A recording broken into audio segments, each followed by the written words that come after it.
เพราะฉะนั้นพวกเข้าก็ได้ฮู้ค่าของการบวชมากเพื่อหยังคำว่าบวชมาจากภาษาบาลีแปลว่าปวัชชะแปลว่าการเว้นจากหยังสมณเณรปู่อีบอกโอ้หลับเปิดเป็นแถวเลยพอจะนั่งลงเลยว่าแหละนอนสอนหงายเลยเห็นไหมโมเมนสอนหงายได้โมเมนบานอนสอนหงายว่าแหละนอนสอนหงายรับก็บอกเป็นหยังก็คือว่าเป็นการอนุเคราะห์ธรรมะผู้ใดมีอินทรีย์บารมีแก่กล้าก็ได้ตั้งจิตตั้งใจพังเป็นบุญเป็นกุศลเป็นการบำเพ็ญ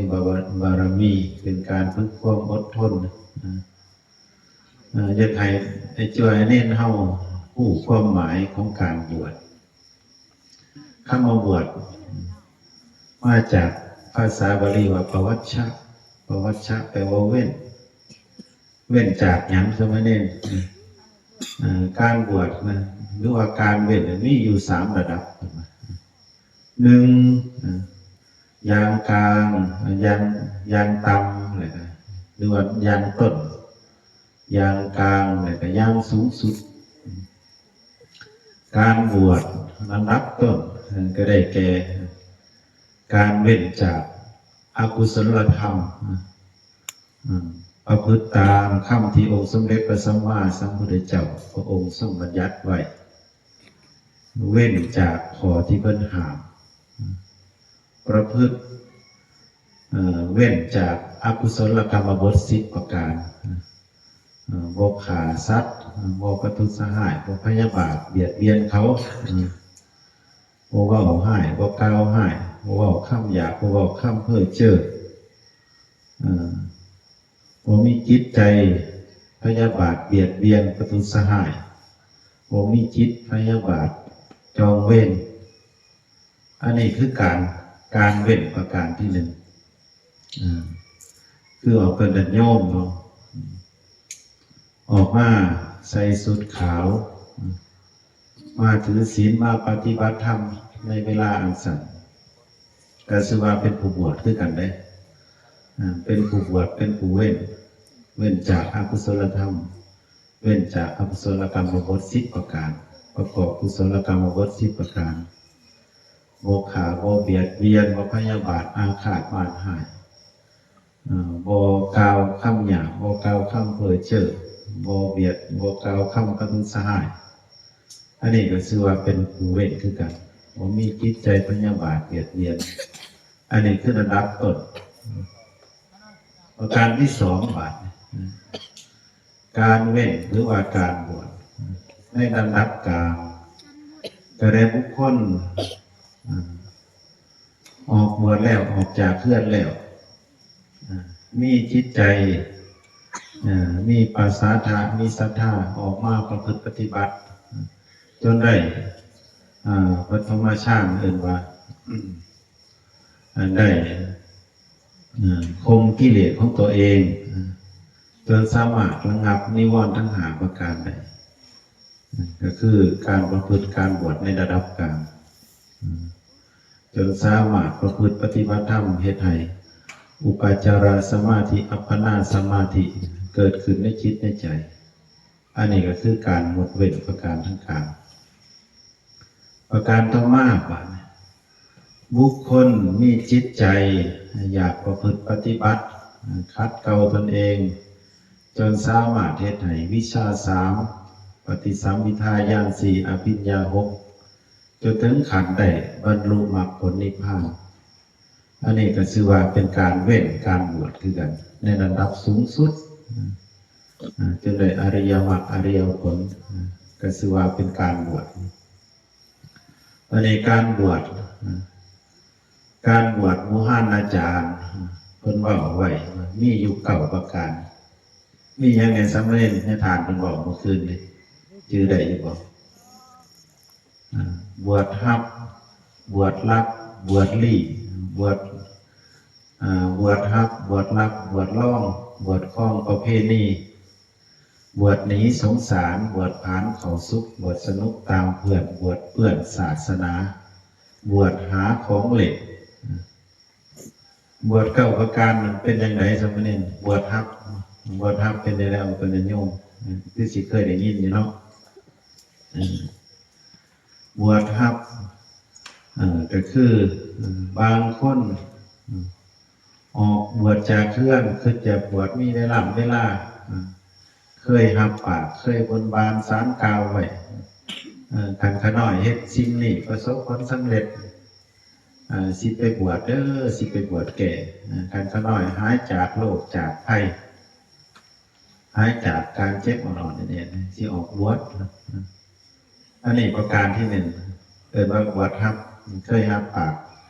บางที่ก็ฮับปากกับสิ่งศักดิ์สิทธิ์เคยฮับปากกับพ่อแม่ครูบาอาจารย์ปู่ย่าตายายแต่แม้นหายจากโรคนี่ก็สิมาบวชหายจากการเป็นมาล่องจองจอยหายจากได้รับหน้าที่การงานต่างๆอันนี้เรียกว่าบวชครับบวชรับได้สมบัติบวชรับตัวนี้เข้ามาบวชรับก็คือบวชรับบวชหลีคือเป็นวาออกบวชจากเพื่อนบางคนอย่าว่าบวชในศาสนาโอ้ยหาลบหาหลีไปทำไปเรียนไปศึกษาก็บ่ตั้งจิตตั้งใจบ่ตั้งจิตตั้งใจบวชสมณเณรนี่ผู้ใดได้ตั้งใจฟังเล่นเพิ่นให้มาประพฤติปฏิบัติธรรมก็มาโลมาหลีอยู่เพิ่นให้มาทำมาเรียนของมึงหลีอยู่กล่องสลาเต็มอยู่ครูบาอาจารย์เสียสละ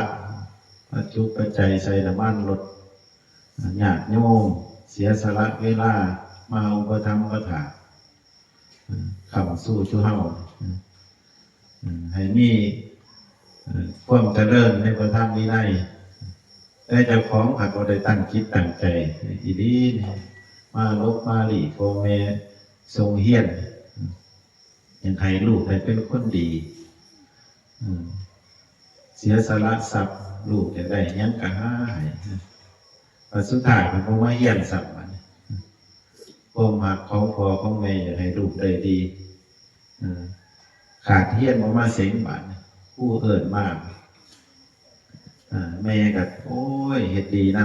ำจนได้เอานรกมาแหลกเอาเถื่อตัวหอกครูบาอาจารย์โอ้ยลูกขน่อยมันบ่สบายมันบ่มาเฮียนเพิ่นบ่มาเฮียนเพิ่นบ่สบายอยู่วัดเจ้าอาวาสใส่เวียกหลายบ่มีเวลามาเฮียนขน้อยแต่จริงแล้วมาหลีตามเสาศาลาจนแม่เอานรกมาแหลกเอาเถื่ออยากให้ลูกได้เสียงอันนี้มาบวชหลับมาลุกตกดีๆบวชหลับเพิ่นให้ไปประพฤติปฏิบัติธรรมก็รีตามเป็นลูกอยู่แต่ละมือคุกมาแล้วมาหอดลั่นทำร้อยเมื่ออีกมันมาลบมาหลีมันสุดท้ายก็เกิดประโยชน์สักบวชฮับบวชรับบวชล่องแบบนี้อันนี้เทศให้ท่านช่วยเน้นท่านอยากโยงฟังเลยบวชล่องจังไหนบางคนเห็นหมู่ภูมิเพื่อนสหธรรมิกบวชอยากไปบวชนั่นหมู่เพื่อช่วยเน้นเนาะบางเถื่อเพิ่นมาแต่ท่านนอกหลายแต่ได้อยากโยมมาทางเทศโกนเถื่อมาเป็นเช้ามาบวชเดี๋ยวก็เบิ่งนะจะเป็นยังไงเพราะว่าบวชมันสบายได้กินขนมแสบบวชจะหน่อยเดี๋ยวเราเบิ่งมันจิตทุกข์สิยากตัวใดเพิ่นสิทุกข์แต่เศร้าแต่ก็แล้วมาเล่าบวชเล่าเบิ่งบวชไปแบบบ่ได้บวชด้วยศรัทธามันอยู่ข้างหนึ่งอยากสิขาลาเพศออกไปญาติโยมก็เช่นเดียวกันบางเทื่อเห็นหมู่เห็นเพื่อนสหธรรมิกออกบวชโอ้เพิ่นไปสุดใส่สุดขาวไปเป็นจังได๋น้อมันสนุกสุขสบายจังได๋ไปเล่าเบิ่งก็นะมันเรื่องว่ามันถูกมันมาบวชล่องอยากล่องเบิ่งแล้วหมู่บวชข้องประเภทนี้เป็นจังได๋บวชข้องประเภทนี้ตามความเสื่อมบวชตามความเสื่อม บางคนออกบวชมันพ่อแม่ปู่ย่าตายายบางคนอายุครบ20 ปีอยากบวชเป็นพระภิกษุสงฆ์บางคนเพิ่นว่าเฮ็ดหน้าที่การงานได้อย่างสำเร็จให้บวชก่อนบวชตามความเชื่อตามพิธีของประเพณีประการต่อมาบัดนี้ยังบวชหนีสงสารคนบางคนเกิดความเบื่อหน่ายคลายกำนัดเบื่อหน่ายในการเกิดเห็นว่าชาติเป็นทุกข์ชราปิทุกขาความเกิดเป็นทุกข์มรณะปิทุกขังความตายเป็นทุกข์เห็นความพัดผ่าจากของหักเป็นทุกข์เห็นโทษของการเกิดทุกขาชาติปุณกุนังการเกิดบ่อยๆการเกิดรู้ๆเป็นทุกข์เห็นทุกข์ของมันเลยดิตายไปแล้วเกิดอีกก็ทุกข์อีกทุกข์อีกตายอีกเกิดอีกจังสิเห็นโทษของมันเวียนว่ายตายเกิดในวัฏสงสารจังสิเกิดมาแล้วก็ต้องประกอบกิจอันเป็นอกุศลธรรมแล้วก็กิจอันเป็นกุศลธรรมเมื่อเวียนว่ายตายเกิดในวัฏสงสารอันนี้ก็คือเห็นโทษเห็นภัยประการนี้ก็น่าจะดีอยู่เนาะตัวนี้ซึ่งส้มอนุโมทนานั่นอยู่บวชนี้สงสารบวชผานเข้าสุขได้สามเณรบวชยังได้บวชผานเข้าสุขกินเศร้าเลยเอนกินเพลและนอนพักผ่อนกายญาโอบำเพ็ญภาวนาว่าท่องตำรับตำล่าตายไปเลยสิเป็นกล้วยตู่ได้สามเณรไปใส่นี่เขานี่น้ำญาติโยมเขากินเขากินน้ำเพิ่นเลยเหมือนกับเขายืมก่อนยืมเสบียงเพิ่นก่อนมือได้ประสบผลสำเร็จแล้วในการประพฤติปฏิบัติมาใส่หนีเพิ่นทั้งหลังเลยในเช่นเขามาไหว้พระสวดมนต์มาเจริญภาวนาเฮ็ดบุญใส่หนีญาติโยมเพิ่นญาติโยมเพิ่นบ่มีเวลามาประพฤติมาปฏิบัติมาไหว้พระสวดมนต์มาฟังเทศน์ฟังธรรมคือพวกเฮาอาศัยข้าวน้ำโภชนาอาหารเพื่อมาเลี้ยงเพื่อมาอุปถัมภ์บำรุงพวกเฮาเป็นตัวแทนไหว้พระสวดมนต์ภาวนาแผ่เมตตาไปให้เขาเหล่านั้นก็จะได้รับส่วนบุญส่วนกุศลเฮานั้นมีบุญให้เขาเจ้าแล้วสามเณรมาไหว้พระก็รับฟังเทศน์ก็รับภาวนาก็รับสุดท้ายก็ได้บุญในอานิสงส์ยังเกิดขึ้นแล้วสิเป็นบาปได้ป่ะนี่เป็นกล้วยตู่ได้บ่มีบุญให้เขาเจ้าบวชสนุกตามเพื่อนบัดนี้เห็นหมู่บวชคือสิม่วนเนาะว่าซั่นอยู่บ้านอยู่เรือนหมู่ไปเบิดแล้วไปบวชเบิดแล้วยังเหลือแต่เจ้าของอยู่บ้านคือสิบ่ม่วนก็เลยบวชตามหมู่ซั่นเป็นบวชไปประพฤติปฏิบัตินำหมู่บวชสนุกตามเพื่อนบัดนี้บวชเปื้อนศาสนาบัดบวชเปื้อนศาสนาบวชจังได๋ดังที่เฮาเห็นเป็นข่าวเลยเนาะข่าวบ่ดีต่างๆของพระสงฆ์องค์เจ้าบวชมาแล้วบ่ได้ประพฤติปฏิบัติบ่ได้ขจัดขัดเกลาบ่ได้ศึกษาธรรมคำสอนสร้างแต่โทษสร้างแต่เรื่องดังที่เราเห็นข่าวเนาะแผ่ไพ่กิเลสของตัวเองเรื่องสีกากอบเนี่ยเนี่ยโยมบวชเปื้อนศาสนานะสีกากอบทำลายอีกแล้วพระภิกษุกินเหล้าอีกแล้วจังเลยบวชเปื้อนศาสนาในช่วยนี่เขาบวชจังสิโอ้ยน่าซึ้งส่งอนุโมทนาอยู่เลยถึงแม้ว่าอินทรีย์บารมียังบ่ทันได้แก่กล้าไหว้พระสวดมนต์ยังรับอยู่แต่ยังชื่อว่าเป็นผู้มีบุญอยู่เลยของตัวโยมคนมาบวชบ่แม่นคนธรรมดาในสมัยนี้ญาติโยมเป็นคนมีบุญเก่าจึงได้มาบวชได้มาใส่ผ้ากฐาวพัสเมื่อได้มาบวชแล้วตั้งใจประพฤติปฏิบัติ บ่แม่นคนธรรมดาเนี่ยคันแม่นบ่มีบุญก็บ่สามารถใส่ผ้าเหลืองได้อยู่ไปเรื่อยๆมันบ่ยินดีมันบ่มียินดีในการใส่ผ้ากาสาวพัดก็สิขาลาเพศไปถึงแม้นอยากอยู่ก็อยู่บ่ได้ในญาติโยมเว้ยคันบ่มีบุญบางคนว่าสิอยู่จนฮอดมรณภาพแต่ว่าเบิดบุญก่อนเบิดบุญในการบวชอยากอยู่สำไหนก็อยู่บ่ได้เห็นบ่ดังที่เฮาเห็นเป็นข่าวเนาะถึงข่าวซิกเนี่ยเห็นข่าวเจ้าคุณสันเทพสันธรรมพระราชข่าวทั้งประเทศไทยเป็นเจ้าอาวาสมีเงินเป็นหมื่นล้านอยากอยู่ในผ้ากาสาวพัดอยากใส่ชีวิตอยู่มันก็อยู่บ่ได้มันเบิดบุญเลยเด้อยากอยู่สำไหนก็อยู่บ่ได้ถึงข่าวแล้วเขาก็จับสิขาลาเพศไปอันนี้เอายังอยู่ในผ้าเหลืองในยัง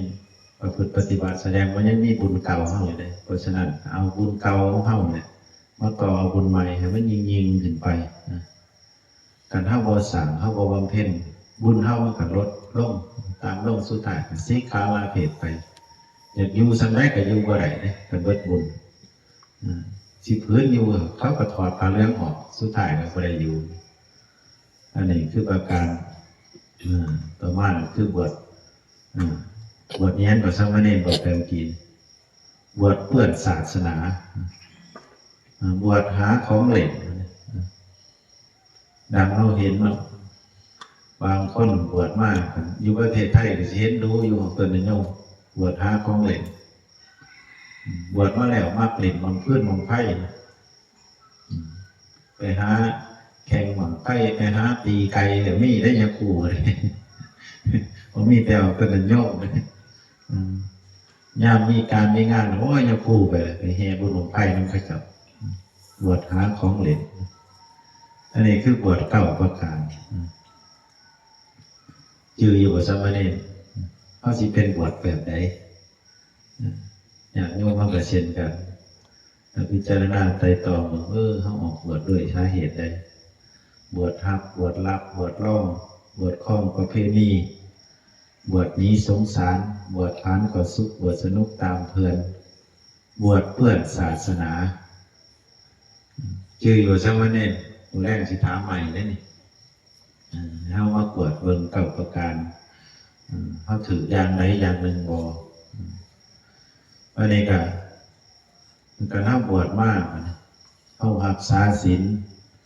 เข้าเจริญภาวนาบุญบารมีมันเพิ่มขึ้นทุกมื้อนี้พ่อแม่ปู่ย่าตายายญาติโกโหติกาตลอดถึงญาติโยมผู้ทำบำรุงเขาเหล่านั้นก็จะได้รับส่วนบุญส่วนกุศลอันเกิดจากการเป็นคนดีประพฤติดีทั้งกายทั้งวาจาทั้งใจอันเกิดจากอานิสงส์ของการออกบวชแห้งได้บารมีของการบวชนี่ก็ได้พ่อแม่อยู่บ้านอยู่เฮือนเพิ่นก็ได้รับส่วนบุญน้ำเฮาคันเฮาประพฤติดีปฏิบัติดีแต่ก็ประพฤติดีบ่ปฏิบัติดีเพิ่นก็มีส่วนด้วยกันเด้พ่อแม่เพิ่นก็สิได้ครับอันนี้สงคือกันเจ็บอ่อนๆแน่ๆได้สามเณรพ่อแม่อยู่บ้านอยู่เรือนก็บ่ค่อยสบายบ่ค่อยอยู่ดีมีแห้งย้อนโดยว่าลูกเป็นคนประพฤติบ่ดีบ่งามดังมีเรื่องเล่าอยู่เรื่องหนึ่งสิเล่าสิฟังมีสามเณรองค์หนึ่งออกบวชในสมัยพุทธกาลออกบวชตั้งแต่เล็กน้อยสามเณรองค์นี้มีปฏิภาณไว้พริบบวชตั้งแต่อายุน้อยสามารถแสดงธรรมได้กล่าวธรรมได้เป็นที่รักของเทวดาและมนุษย์ทั้งหลายอุบาสกอุบาสิกานิยมชมชอบสามเณรองค์นี้สามเณรองค์มีความเก่งกาจสามารถบวชแต่น้อยก็สามารถทรงจำธรรมทรงจำพระวินัยทรงจำพระสูตรสามารถแสดงธรรมใดเมื่อเวลาสามเณรองค์นี้ขึ้นแสดงธรรมย่ำใดเทวดาและก็มนุษย์ทั้งหลายมียักษ์เป็นต้นพวกยักษ์พวกเทวดา ก่อนจะมาฟังธรรมของสามเณรเหล่านี้ในสมาคมนั้นมีนางยักษินีอยู่ตนหนึ่งเป็นแม่ของสามเณรในอดีตชาติมาฟังธรรมของสามเณรแสดงตลอดทุกครั้งขณะที่สามเณรแสดงธรรมแต่ละเทื่อนี่เทวดาก็จะมาสู่สมาคมของการฟังธรรมเทวดามาในขณะนั้นนางยักษินีมาน้ำหลังนี่เทวดาต้องลุกไข่นางยักษินีทุกขังเลยสามเณรผู้บ่เป็นยังสามเณรผู้บ่อาจารย์เคยเล่าสุฟังนะผู้บ่ใช้ผู้ยังมีลมหายใจอยู่ผู้วิญญาณเขาหลังมีบ่ตรงใดในวิญญาณยังอยู่ไปเบิดแล้ววิญญาณลำลอยไปเบิดด้วยเดชแห่งศีลของสามเณรด้วยเดชแห่งบารมีของสามเณรเป็นผู้มีศีลเทวดาทั้งหลายจะหลีกทางให้นางยักษินีตนนี้หลีกทางให้ด้วยอำนาจของศีลของสามเณรเมื่อหนึ่งสามเณรเติบใหญ่เป็นบ่าวขึ้นมาเบิดความศรัทธาในศาสนาบ่คอยประพฤติปฏิบัติคือได้เก่าจากเคยเทศเคยประพฤติปฏิบัติก็ย่อหย่อนบ่คอยถือศีลอันใดมันเมื่อเทวดามาสู่สถานร้านเจดีย์นั่งยักษินีมาก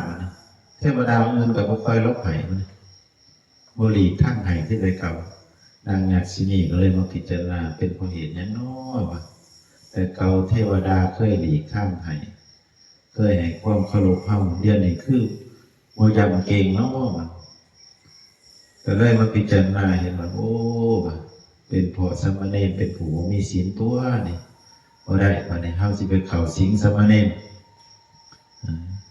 นางยักษินีก็เลยเข้าไปสิงสามเณรน้ำลายปูมปากของมันก็พร่ำเพ้อว่าบ่ฮู้ภาษาคนว่าอย่างนั้นก็บ่ฮู้ภาษาคนด้วยเหตุใดก็เลยนางยักษินีก็เลยว่าตัวหน้าแม่ของสามเณรว่าแม่ของสามเณรในปัจจุบันว่าคันน้อยเป็นยักษินีว่าเขาสิงสามเณรองค์นี้เป็นผู้บ่มีศีลปกติธรรมดานางยักษินีแต่บ่เขาสิงคนผู้มีศีลสามเณรองค์นี้เป็นผู้บ่มีศีลคือได้เก่าคันขน้อยออกจากร่างนี้ไปขอให้จงบอกสามเณรว่าจงเป็นผู้มีศีลประพฤติดีทั้งกายวาจาใจให้เจริญกุศลธรรมเด้อว่าซั่นหลังจากนั้นนางยักษินีก็ออกจากอัตภาพทางกายของสามเณรเมื่อสามเณรได้สติขึ้นมาก็ได้แม่ของสามเณรก็ได้เล่าสู่สามเณรฟังสามเณรเอ้ยว่าซั่นจงเป็นผู้มีศีลเถิดว่าซั่น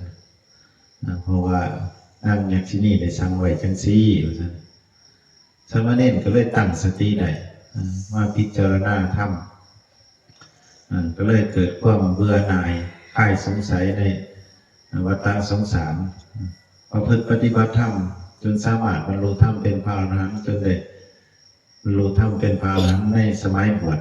เป็นพระภิกขุจนอายุได้120 ปีสามเณรอันนี้ด้วยอำนาจแห่งศีลเลยการบ่มีศีลเนี่ยมันก็ส่งผลให้เฮาเป็นผู้บ่ค่อยอยู่ดีมีแห้งเจ็บปวดด้วยอนุภาพของศีลอันนี้ก็ก้าวมาเข้าสู่เรื่องการบวชถึงเนาะ